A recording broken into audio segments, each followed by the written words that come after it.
Bagaimana mengurai konflik agraria di Pulau Rempang, Batam? Kita akan berbincang dengan juru bicara kekerabatan masyarakat adat tempatan, Pak Suwardi,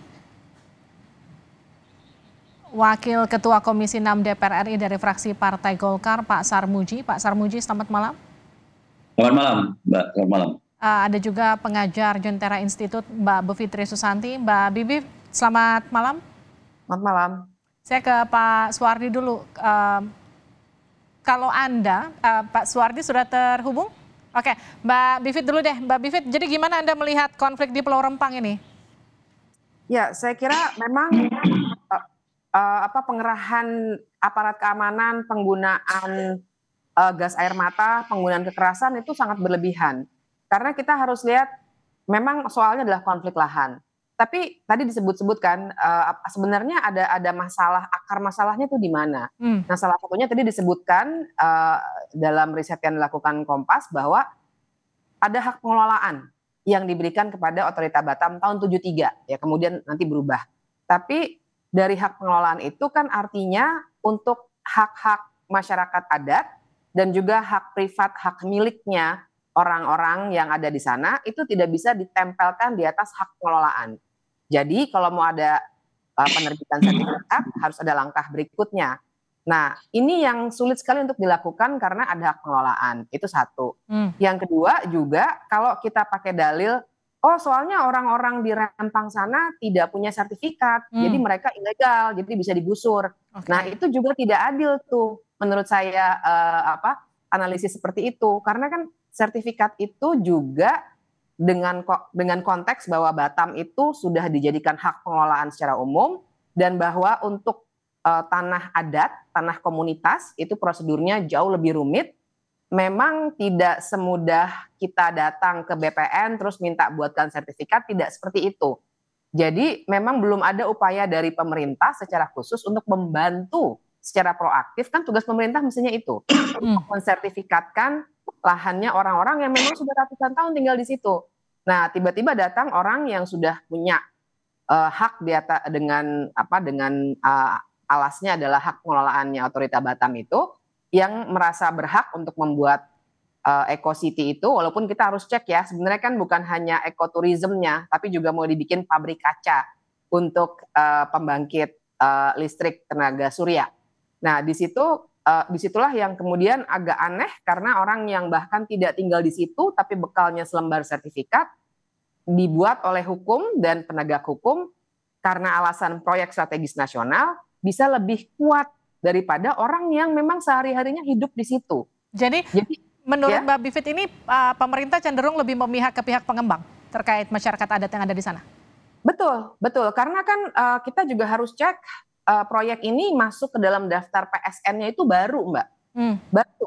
Jadi agak mendadak begitu ya, dan kemudian kita sudah telusuri beritanya bahwa ada penandatanganan dengan salah satu investor luar negeri yang menjanjikan ada pengosongan lahan sampai dengan tanggal sekian bulan Agustus. Jadi ini udah terlambat juga dalam tanda kutip ya, dalam kacamata investor. Jadi memang sudah direncanakan untuk digusur begitu saja untuk kepentingan investasi ini. Jadi memang kalau pakai diksi pengosongan lahan itu udah jelas salah? Salah menurut saya, karena seakan-akan menegaskan bahwa masyarakat di situ memang sama sekali tidak punya hak, jadi harus mengosongkan lahan. Menurut saya ini adalah penggusuran sebenarnya secara Kalau paksa. Presiden bilang ini cuma miskomunikasi aja? Nah, ini juga yang saya kira diksi yang menyesatkan publik ya, karena memang kalau kacamatanya perdagangan, tanah ditukar dengan tanah, kita bisa bilang begitu. Tapi kan untuk masyarakat adat ini, untuk kampung-kampung adat ini, tanah itu relasinya bukan cuma properti seperti kita orang-orang yang hidup di perkotaan. Itu penghidupan mereka. Jadi kalaupun mau dipindah, harus ada dialog yang cukup, itu satu. Dan yang saya dengar juga, yang rumah-rumah yang dijanjikan itu sebenarnya belum dibangun. Jadi baru dijanjikan misalnya. Jadi gimana mau direlokasi kalau masih dijanjiin rumah barang yang mau direlokasinya belum ada ya? Saya ke Pak Sarmuji. Pak Sarmuji, apa yang DPR dorong setelah melihat konflik di Rempang ini? Ya, pertama begini. Pertama saya ingin bicara prinsipnya dulu supaya kita lebih menempatkan sesuatu nanti pas. Prinsipnya sebenarnya dalam sisi investasi, penduduk setempat haruslah orang yang pertama dan utama dalam menikmati investasi yang bakal masuk. Oke. Kalau prinsip ini didapat, nanti pendekatannya akan lebih mudah.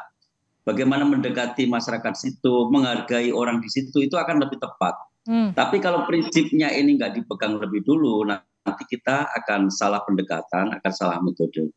Nah, kalau prinsipnya itu penduduk setempat itu harus orang yang pertama dan utama dalam menikmati investasi, berarti kita akan menghargai apa saja yang dari penduduk setempat. Kalaupun melakukan pendekatan negosiasi, kita akan melakukan pendekatan yang bagus, tidak asal, tidak kemudian ingin segera terwujud, ada dialog yang intensif, ada kesediaan untuk mendengar apa maunya mereka, dan sebagainya. Tapi kalau prinsip itu nggak terjadi, nanti pasti pendekatannya akan keliru. Sekarang semua yang tadi diberitakan sudah terjadi, jadi kita mendorong untuk terjadinya rekonsiliasi, mendorong untuk terjadinya dialog ulang dengan penduduk setempat, dan sebenarnya dari sisi pemerintah kemarin kita sempat ada raker dan kita sampaikan ke Menteri Investasi Pak Bahlil. Pak Bahlil juga mengakui dan menghormati hak alas masyarakat setempat yang sudah ada. Dia sebutkan 16 kampung adat yang sudah ada sebelumnya, dan diakui juga bahwa itu sudah ada sejauh hari sebelum rencana investasi itu masuk. Oke. Nah, jadi sudah mulai ketemu sebenarnya prinsip-prinsip dasarnya. Pak Bahlil juga menyampaikan tentu harus ada perbedaan antara orang yang sudah lama ada di situ dan orang yang baru masuk karena dengar-dengar mau ada investasi. Karena begini, kalau mau ada investasi besar, Mbak, itu pasti akan banyak interest yang masuk, termasuk kepentingan lokal yang juga akan ikut menumpangi. Kepentingan lokal itu banyak sekali. Kalau ada investor besar masuk, nanti akan ada makelar. Makelar ini bisa berfungsi menjembatani, bisa juga berfungsi sebaliknya. Oke. Jadi kita harus urai satu-satu, termasuk yang saya dorong kemarin adalah bagaimana menempatkan adat dan faktor-faktor budaya dalam proses investasi ini. Oke. Kita investasi ini harus smooth lah kira-kira itu. Harus smooth lah kira-kira ya. Saya ke Pak Suwardi, sudah bergabung. Pak Suwardi, selamat malam. Iya, selamat malam, Pak. Jadi hasil dialog dengan Polri apa Pak Suwardi tadi, Pak Suwardi? Tadi hasil dialog yang kita dapatkan adalah kita menyampaikan selama ini tidak pernah ada koordinasi yang benar yang mengarah ke tepat sasaran. Alhamdulillah dari beberapa penyampaian kita itu mendapat respon positif dari beliau, dan insya Allah beliau akan secepatnya melaporkan itu kepada Pak Kapolri dan Presiden. Seperti itu. Oke, lalu terkait lahan yang direlokasi dan akan disediakan pemerintah, lahan penggantinya seperti apa? Kalau untuk lahan relokasi, yang jelas kalau posisi lahannya masih dalam hutan ya. Baru kemarin ada bulldozer menggusur-gusur, jelas sekali sangat tidak terencana dengan baik menurut kita. Oke. Namun, ya. Pak Suwardi, ini ada Pak Sarmuji dari DPR. Apa yang ingin disampaikan mewakili rakyat Rempang untuk DPR RI? Oke Pak Sarmuji, Assalamualaikum. Waalaikumsalam. Ya. Jadi sejauh ini perjuangan kami dari masyarakat adat tempatan yang berada jauh di pinggir kota Batam yang memang selama ini kami sangat-sangat terisolir.